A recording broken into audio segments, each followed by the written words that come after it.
एक बार की बात है, एक छोटे से गांव में रमेश और सीता नामक एक युवा दंपति रहता था। वे बहुत ही ईमानदार और मेहनती थे। रमेश राजा के महल में मजदूर के रूप में काम करता था और हर दिन एक स्वर्ण मुद्रा कमाता था। सीता घर संभालती थी। एक दिन काम से घर लौटते समय रमेश की मुलाकात एक साधु से हुई। साधु ने रमेश को बताया कि वह बहुत भाग्यशाली है। वह उसे 7 घड़े दे रहा है जो सोने के सिक्कों से भरे हुए हैं। रमेश बहुत खुश हुआ और उसने साधु से 7 घड़े ले ली। घर पहुंचकर रमेश ने 7 घड़े सीता को दिखाए। सीता भी बहुत खुश हुई। उन्होंने घड़ों को एक कमरे में रख दिया और सोने चले गए। अगली सुबह रमेश उठा और उसने 7 घड़ों को देखा।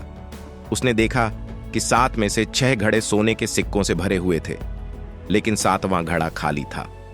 रमेश को बहुत गुस्सा आया और उसने सीता से कहा कि साधु ने उसे धोखा दिया है।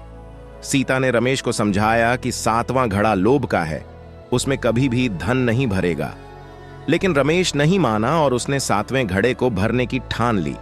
रमेश ने रोजाना काम से आने के बाद 7वें घड़े में सोने के सिक्के डालना शुरू कर दिया, लेकिन जितने ज्यादा सिक्के डालता घड़ा उतना ही खाली होता जाता। रमेश बहुत कंजूस हो गया और वह 7वें घड़े को जल्दी से जल्दी भरना चाहता था। धीरे धीरे रमेश के घर में पैसों की कमी होने लगी।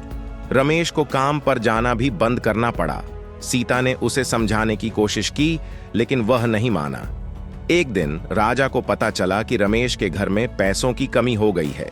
राजा ने रमेश को 2 स्वर्ण मुद्राएं रोज देने शुरू कर दी, लेकिन इससे भी रमेश का सुख चैन वापस नहीं आया। एक दिन राजा ने रमेश को अपने महल बुलाया और उससे 7 घड़ों के बारे में पूछा। रमेश ने राजा को पूरी बात बताई। राजा ने रमेश को समझाया कि 7वां घड़ा लोभ का है। लोभ की भूख कभी नहीं शांत होती है। रमेश को 7वें घड़े को वापस साधु को दे देना चाहिए। रमेश को राजा की बात समझ आ गई और उसने 7 घड़ों को साधु को वापस कर दिए। इसके बाद रमेश और सीता फिर से सुखी हो गए। ये कहानी से ये सीख मिलती है कि लालच एक बुरी आदत है। यह हमें अंधा बना देती है और हमारी सोचने समझने की शक्ति को कमजोर कर देती है। लालच की वजह से हमें कई तरह की समस्याओं का सामना करना पड़ सकता है। लालच को जल्दी से जल्दी छोड़ देना चाहिए। अगर आपको ये वीडियो अच्छा लगा तो वीडियो को लाइक कीजिए और चैनल को सब्सक्राइब कीजिए। धन्यवाद।